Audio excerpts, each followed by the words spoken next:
First, how's your mum doing? Well, she's coping. This has been a long slog, and we're hoping that we can maybe have a rest this weekend, particularly as it is her birthday on Sunday. So we are so grateful and so appreciative of all the time that we have with her, particularly as she turns 85, looking rather fabulous. She really is looking rather fabulous. You shouldn't have revealed her age. You could have said 65, and we all would have believed her. But Rebecca, as we near to this all-important, final, definitive vote on Friday, how are you and your family feeling? Are you nervous? It's such an odd thing, I guess, to be excited about as you near what could be the moment you've been campaigning for. It's not a sort of moment of celebration per se, or would it be?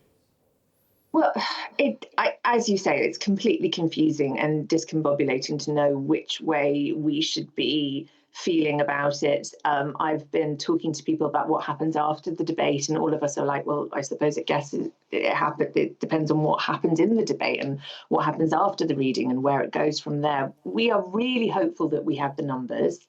We obviously want people to keep supporting their MP, keep writing to their MP, saying that they support the bill, because we know that nationally the numbers are with us. When every county has been polled, the majority do want to change the law. The majority do want an assisted dying law that is safe, that respects the end of life care, that has dignity for those that are dying. And it's a bill for the terminally ill. It's a bill for adults. And in every jurisdiction where they've had a similar bill with such strict safeguards, it has not extended to anybody else. It has not widened the scope of it. The slippery slope doesn't exist.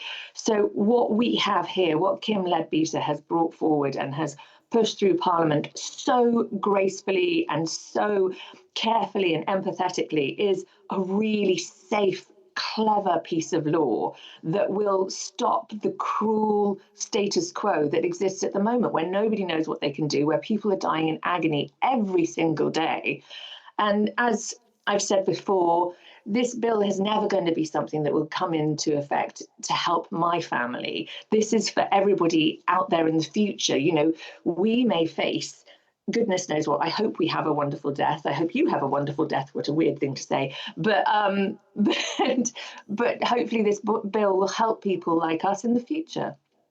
I know that, as you're saying now, one of the things you think this bill delivers is clarity for everybody, and obviously legal clarity in particular, and that you don't think there's slippery slopes that apply. There's one sort of slightly separate area that I'm just, you know, with all due respect, interested in your take in, is how people might, who are in no way connected to anybody that has a terminally ill relative, how they might interpret headlines, maybe misinterpret headlines that assisted dying becomes legal in this country. And I guess I'm talking broadly about people who are otherwise healthy but might be suffering from depression and mental health issues, because we've seen suicide numbers rise in recent years. Do you think it's possible it could have negative effects in that area, or is that an unfair kind of link or comparison or even question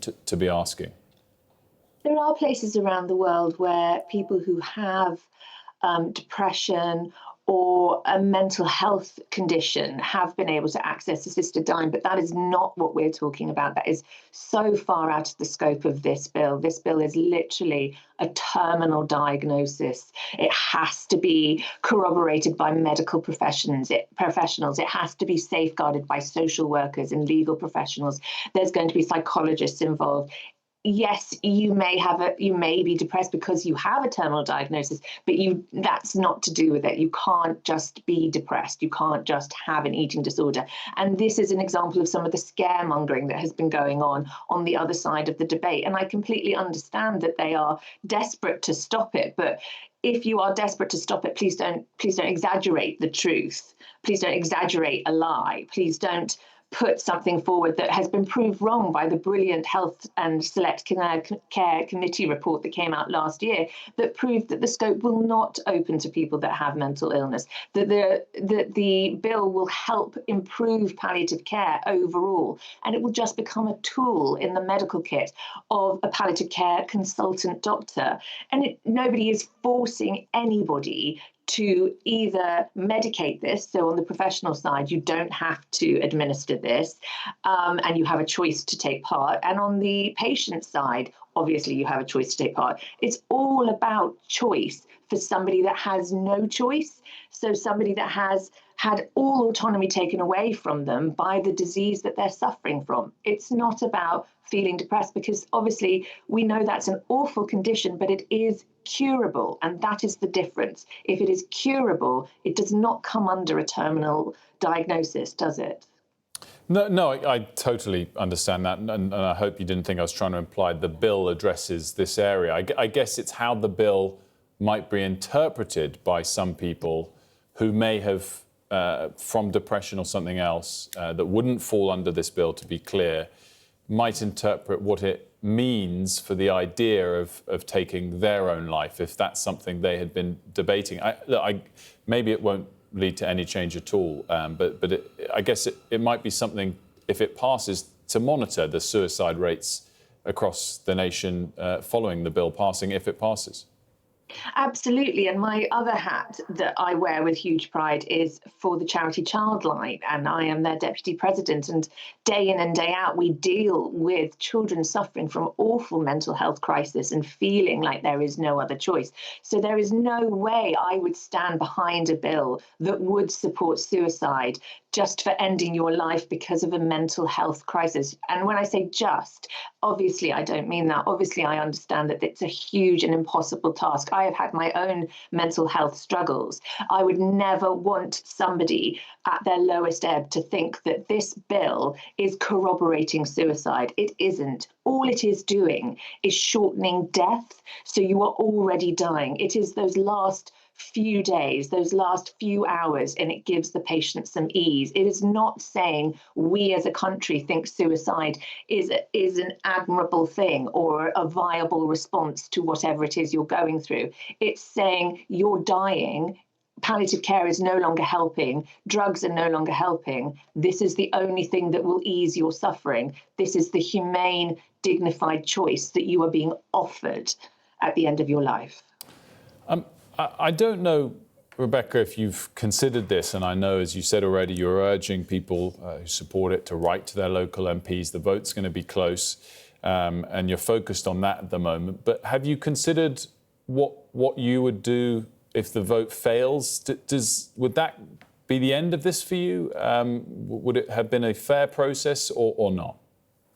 Absolutely fair process. I mean, I couldn't say otherwise, could I? I mean, if it goes through and people say it's an unfair process, what does that say? So this is democracy in action. They say you shouldn't see two things be made, and they're sausages and laws. And I've really enjoyed seeing this law being made. So I need to go to a sausage factory next and see how that goes.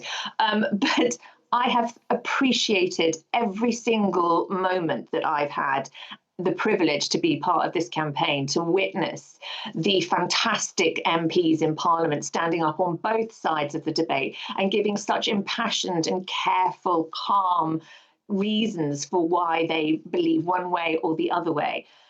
If this doesn't go the way I really want it to go on Friday, I'm not giving up. Thousands of people out there are going through things that my mother is going through now. There is no way I can give up. It's not something I think is available to me, as much as I would love to have some time off. But I think the campaign will just continue. In the past, it has been a sort of 15, 20-year cycle. So I'll be a little bit older, a little bit grayer, but no less vocal and strong-willed about it needs to happen. This country needs to catch up with the rest of the world. There's 300 million people out there around the world who have access to this law. We need to catch up with that. We need to show that we are an empathetic country that appreciates choice at the end of your life. Rebecca, thank you so much for joining us today ahead of the vote, and Will you send our very best wishes and a huge happy birthday to your mum as well? I absolutely will. Thank you so much for having me.